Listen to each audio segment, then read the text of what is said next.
this video, I'd like to talk a little about embossing tools as part of the drawing process with color pencil. These tools I personally prefer to call indenting tools because that is essentially what they do and what we use them for with color pencil.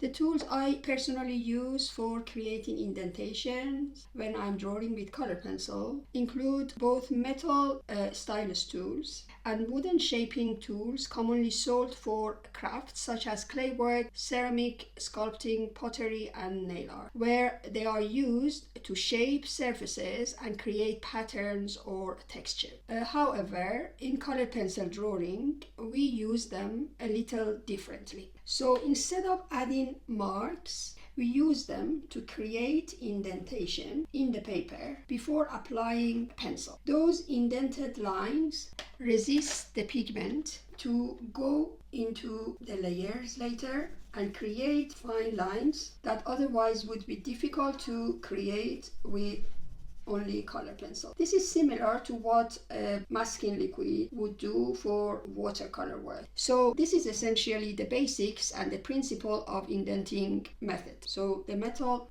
tools have different size balls at the ends like that, and depending on the size and the thickness of the lines that we are going to create, we might use different one. So if I put lines using different thickness of these tools, or for example use something like this, which is very thick, and then put my pencil over all of them, you can see that depending on the thickness of the tool that we use, we get different effects. So we choose our tools according to what thickness of the lines we need in our drawing. The other thing is that sometimes we want harsh lines, sometimes we want soft ones. So usually I use the wooden tools for creating softer, harsh lines. Sometimes we want soft ones. So usually I use the wooden tools for creating softer lines. So this is softer compared to this that is created with metal. Just a little maybe.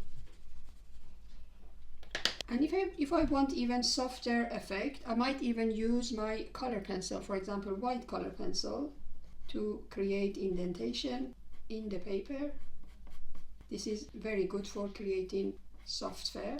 And then when I go over this with a different color, it will preserve the lines that I put down with my white pencil.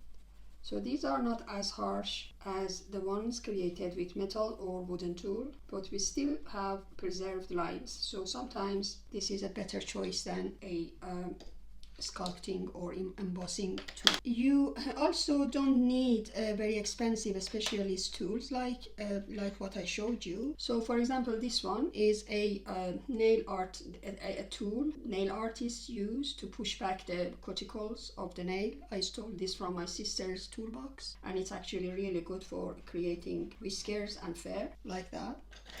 So this is something that you can actually get for very cheap from Amazon or other shops. Or something like this. This is a knitting needle. Again, you can use this for indentation and it works really well. So the range is massive. You can use a lot of tools for creating indentation. And if you, for example, want dots, this works also. So you want to create dots, you can create whiskers. Let me just use one of my tools now, like that. And this works like magic. Of course, you need to do the rest of your drawing properly to get that effect. And there are many other things that you can use for even the tip of a fork can be used if you use it carefully. So this would be useful if, for example, you want to create veins inside this leaf, or you wanted to create whiskers as I showed you here, or long hair inside a cat's ear, for example, or any other animal, feathers on a bird. I will try to make some veins there to show you. So let's just use a tool.